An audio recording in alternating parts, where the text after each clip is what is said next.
I have a patient in USA. He's an American. Yeah. So he sent his test results.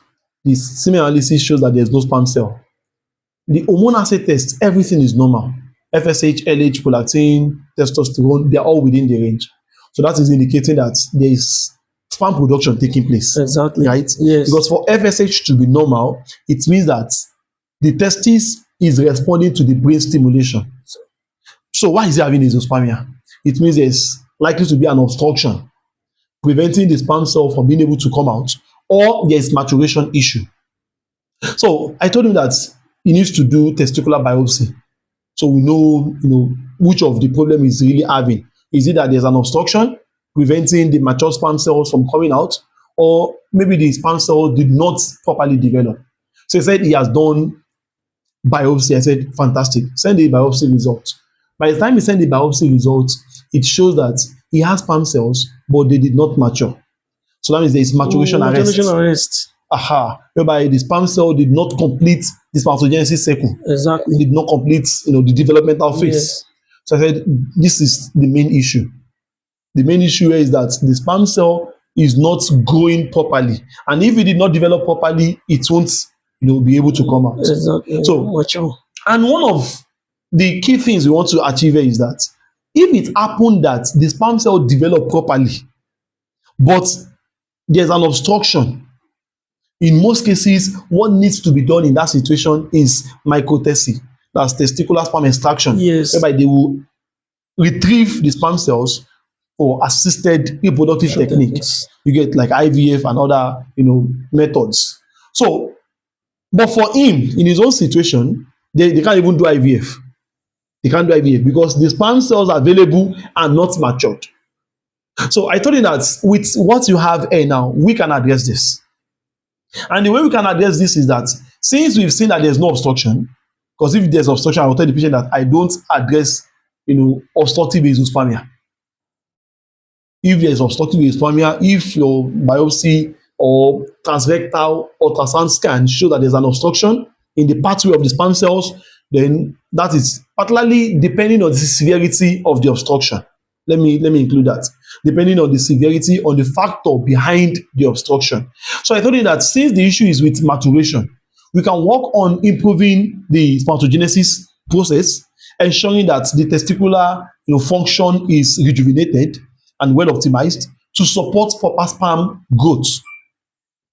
Because we've been able to help people that don't even have sperm cell at all. At least they have sperm production, just that the sperm did not develop properly. So since we've been able to help people that don't even have any sperm production taking place, and by the grace of God Almighty, within few months, we're able to achieve success. So helping him is very realistic, very achievable.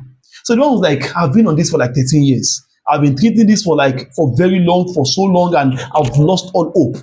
In fact, I'm at the point of telling my wife that let's separate. I told him that I understand.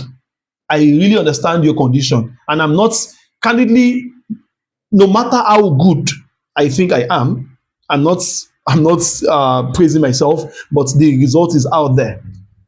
It's very important to recognize your boundaries. You know your limitations. You know your strengths and your weaknesses. Yeah. You get, and you don't give people false hopes. You don't tell them that you can treat this when you know that this is beyond what you can treat. I told you that for me to tell you that I can address this condition, it's not because I want to, because I've seen people, I don't know how rich you are, but I've seen people that are very rich that are ready to pay any amount for treatment. But after looking at their diagnosis, looking at their test result, I see that this is beyond what I can address.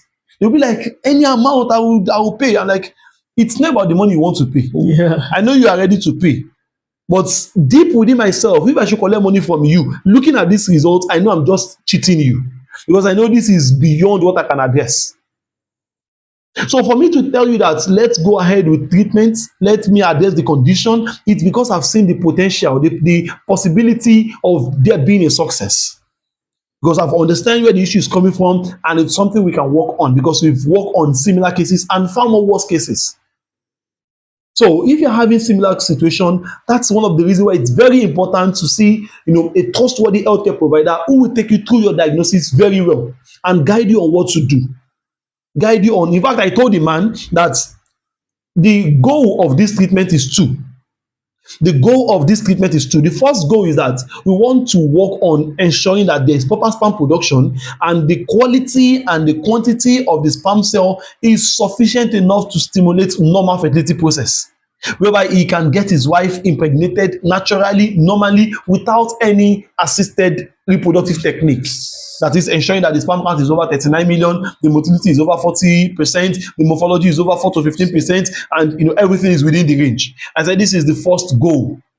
But plan B is that if we are not able to achieve that, even though that is what we want to achieve, but there should be another plan. So if we are not able to achieve that, then we work on ensuring that there is sperm production. And you can use the sperm cells for assisted reproductive technique, like IVF, IUI, and other similar methods. So I said this is what we want to achieve, but we work towards achieving the first one.